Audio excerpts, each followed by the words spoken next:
L'homme, c'est un être social.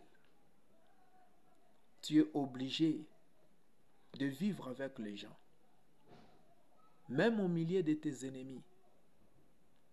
Mais quand tu consultes l'Éternel, il peut mettre à ta disposition même tes ennemis. De personnes qui étaient censées te faire du mal peuvent se retrouver en train de te faire du bien. Ne regrette pas. Une seule chose, reconnais l'Éternel dans toutes tes voies. Proverbe 3, verset 6. Quand tu fais un choix, est-ce que tu consultes l'Éternel? Quand tu veux voyager, est-ce que tu consultes l'Éternel? Lorsque tu penses aller doter, est-ce que tu as consulté l'Éternel? Surtout en matière de mariage, j'ai toujours conseillé aux jeunes gens de faire très attention. Tu sais, les filles qui ont été épousées par le fils de Noé, elles étaient heureuses. C'est-à-dire, elles sont entrées dans une famille qui a été une bénédiction pour elles. Mais ce n'est pas le cas pour d'autres filles. Le fils de Noé ont épousé des filles. Ces filles venaient de certaines familles. Mais quand Noé a été sauvé, ces filles aussi étaient sauvées. Pourquoi? Parce qu'elles ont eu une alliance de mariage avec des garçons qui venaient dans une bonne famille où le beau-père avait une alliance avec Dieu. Noé avait une alliance avec Dieu. Et ses fils ont eu la grâce d'être sauvés par l'alliance de leur père. Et les belles filles de Noé ont été sauvées par l'alliance de leur beau-père. Mais toi, en tant que jeune fille, quand tu veux t'engager dans le mariage, toi tu vois l'argent, toi tu vois le muscle du garçon, tu entres dans une famille qui a quelle alliance avec Dieu? Tu es en train de t'engager dans une famille où il n'y a que des sorciers. Là où tu veux aller là-bas, c'est l'entourage des sorciers, des marabouts, beau-père sorcier, belle-mère sorcière, des ancêtres, tous ils étaient des marabouts. C'est dans cette famille-là que tu veux entrer. Toi, tu vois l'argent. Toi, tu vois la voiture que l'homme t'a donnée le jour de ton anniversaire, alors que vous êtes encore des fiancés. Tu penses que tu es arrivé. C'est l'homme de mes rêves. Mais non, ma soeur, tu te trompes. Reconnais l'Éternel dans toutes tes voies. Il aplanira tes sentiers. Bien-aimé, tu n'as pas droit à l'erreur dans ce monde. On ne vit qu'une seule fois. La vie n'a pas de brillant. La vie n'a pas de brillant. C'est pourquoi tu dois faire très attention. Tu dois bien regarder la manière dont tu marches. La Bible dit, reconnais l'Éternel. Dans toutes tes voies, il aplanira tes sentiers. Quand un homme vient te proposer un mariage, consulte l'Éternel. Quand tu veux aller doter chez une fille, consulte l'Éternel. Quand tu veux voyager, consulte l'Éternel. Je connais des hommes qui ont pris la décision de voyager. L'homme est parti dans un autre pays. Il a laissé la femme et les enfants. Et aujourd'hui, là où il est coincé. Il n'a pas de papier. La femme de l'autre côté. Les enfants de l'autre côté. Et le diable, comme il a toujours été malin, il a fait entrer l'infidélité. Je m'excuse, l'homme est tombé de l'autre côté. Et la femme aussi est tombée de l'autre côté. Imaginez. Imaginez la suite. Lorsque l'homme est dans un autre continent, la femme aussi dans un autre continent et qu'il y a notion d'infidélité qui s'est déjà installée là-bas. Est-ce que vous vous imaginez la suite de ces couples? Bien-aimés, tout ça, ça arrive lorsqu'on ne consulte pas l'Éternel. La Bible dit, reconnais l'Éternel dans toutes tes voies. Il aplanira tes sentiers. Il y a des gens qui ont fait des choix de commencer un ministère sans consulter l'Éternel. Tu vois quelqu'un qui commence un ministère par jalousie. Des personnes avec qui on était dans l'intercession, ils sont devenus des grands pasteurs. En tout cas, moi aussi, je dois faire quelque chose. Mais non, bien-aimé, il ne s'agit pas d'une compétition. Tu dois répondre à ton appel. Est-ce que Dieu t'a appelé pour ça? Consulte l'Éternel. Aujourd'hui, même dans nos églises, les gens sont dans la course de construire de grandes églises. Mais non, bien-aimé, l'Église a pour mission de faire des gens des citoyens célestes. C'est-à-dire que nous venons pour gagner des âmes afin de le faire entrer dans les royaumes de Dieu, qu'ils deviennent des citoyens célestes. L'Église n'a pas comme objectif numéro 1 d'améliorer les conditions de vie sociale sur terre. Non. Jésus-Christ a dit, allez-y, faites des miracles, faites ceci, et dites aux gens, le royaume de Dieu est proche. C'est-à-dire que Christ est venu nous présenter le royaume de Dieu. Il dit que ce royaume des ténèbres, avec le prince des ténèbres qui est Satan, ne puisse pas vous distraire. Il y a un royaume de lumière et d'amour où vous devez entrer. Vous devez prendre les pièces d'identité de ce royaume. Et Jésus-Christ lui-même, il est le prince de paix. Allez-y, proposez aux gens qu'ils croient, qu'ils acceptent et qu'ils entrent dans ce royaume. Voilà la mission que l'Église a reçue. Mais aujourd'hui, nous voyons des gens faire des compétitions. Dans beaucoup de choses, on se dit, mais au juste, l'Église, où est-ce que nous allons? Ce n'est même pas mauvais de parler de la prospérité. Mais la prospérité, sans la révélation de qui est Christ, c'est un poison. Parce que Dieu ne nous rend pas riches pour la gloire du monde. Mais Dieu, il bénit et il rend riches ses enfants pour que le royaume des cieux puisse s'étendre sur toute la terre. C'est pourquoi, dans tout ce que tu fais, tes commerces, tes études, ton ministère, ton mariage, dans toutes tes relations, tu dois apprendre à consulter Dieu. Bien-aimé, si tu ne consultes pas Dieu, tu seras victime dans ce monde.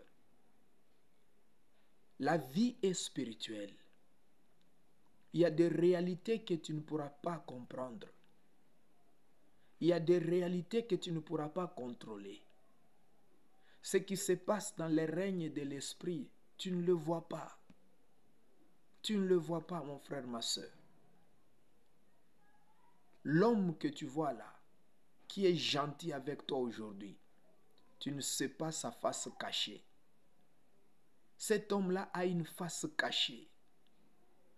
Si tu ne consultes pas Dieu, tu vas le regretter quelques jours après ton mariage.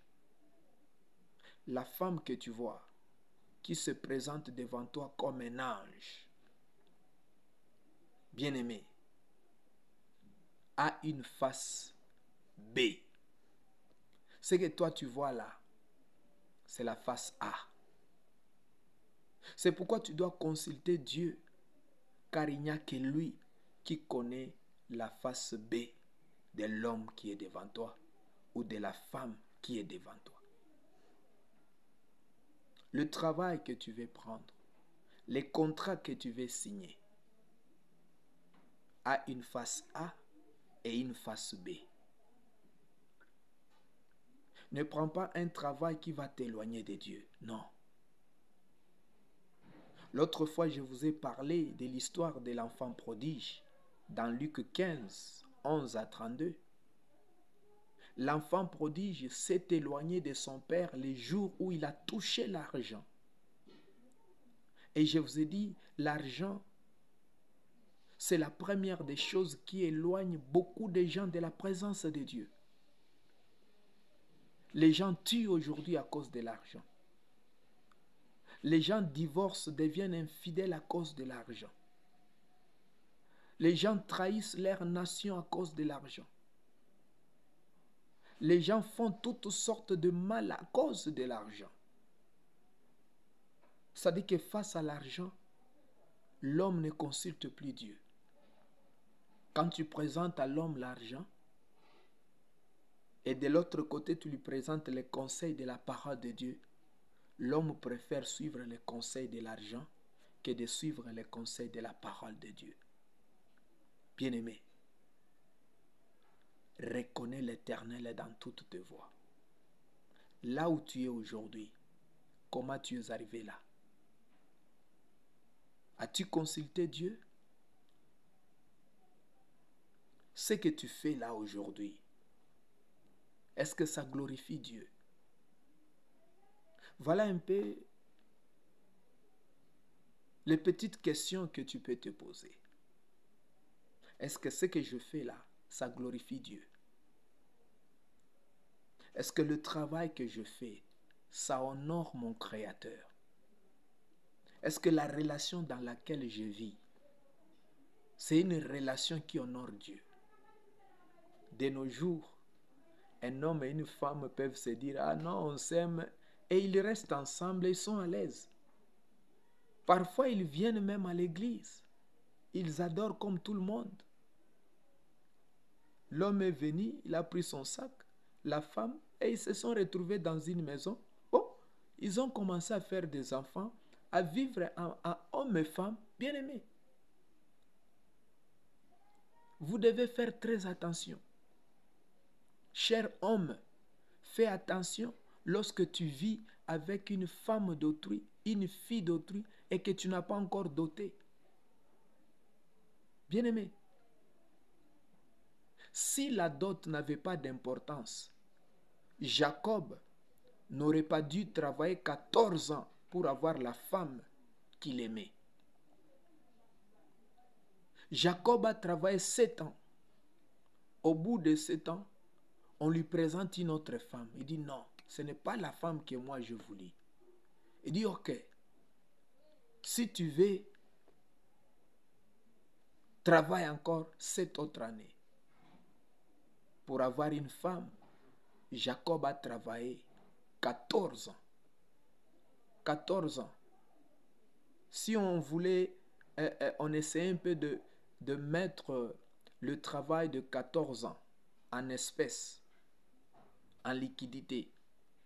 Le salaire de quelqu'un, prends ton salaire là, tu le multiplies pendant 14 ans en liquidité. Ça donne combien? C'est ça la dot que Jacob a payée. Mais toi, tu vis avec une fille d'autrui, tu n'as rien donné. Et tu te dis enfant de Dieu. Mais non. Et toi, jeune fille, jeune femme, tu acceptes de rester avec un homme qui n'a rien donné comme dot. L'État ne connaît pas votre union. L'Église ne vous a pas béni. Et vous vous retrouvez dans une maison et vous vous dites que non, nous sommes mariés. Mais non. Vous êtes exposés. Vous vivez, je dirais, dans un passoire. Vous êtes là où il n'y a pas de protection. Les démons peuvent entrer chez vous à tout moment, se jouer de vous. Vous devez reconnaître Dieu dans vos voies. Dans votre relation, est-ce que Dieu est là? Est-ce que Dieu est fier de votre relation? Bien-aimé, la modernisation. C'est ce que les gens disent. Les choses ont évolué. Les choses ont évolué où? En enfer. Quand tu t'approches de l'enfer, c'est ce que tu appelles évolution ou modernisation. Tout ce que l'homme est en train d'appeler modernisation, ce sont les choses qui lui rapprochent de l'enfer. Quand tu fais des choses qui te rapprochent de Satan et qui t'éloignent de Dieu, c'est ce que tu appelles modernisation. Regardez ce qui se passe en Espagne. Regardez les inondations. Ça, c'est un signe qui doit vous montrer que la terre ici, ce n'est pas un bon endroit où il faut investir. Investissez au ciel. Nous compatissons avec nos frères et sœurs qui sont en Espagne, qui ont connu des inondations. Nous compatissons avec nos bien-aimés qui sont en France et partout ailleurs dans le monde, les gens qui connaissent des inondations. Nous compatissons avec vous et nous prions pour vous. Mais comprenez que ça, c'est un signe qui vous montre que la terre des humains, ce n'est pas un bon endroit où il faut investir. Investissez au ciel. Jésus-Christ a dit, mettez votre trésor là où la teigne, la rouille et les voleurs ne peuvent pas accéder. Tout ça, c'est quoi? C'est parce qu'on ne veut pas reconnaître l'Éternel dans ce que l'on fait. Je m'excuse. Dieu, il a créé l'homme. Il l'a placé dans un jardin. Mais aujourd'hui, l'homme, il crée des gratte-ciel, des maisons en verre, des maisons en or. Il crée d'autres conditions à part ce que Dieu avait créé. Mais voilà le résultat.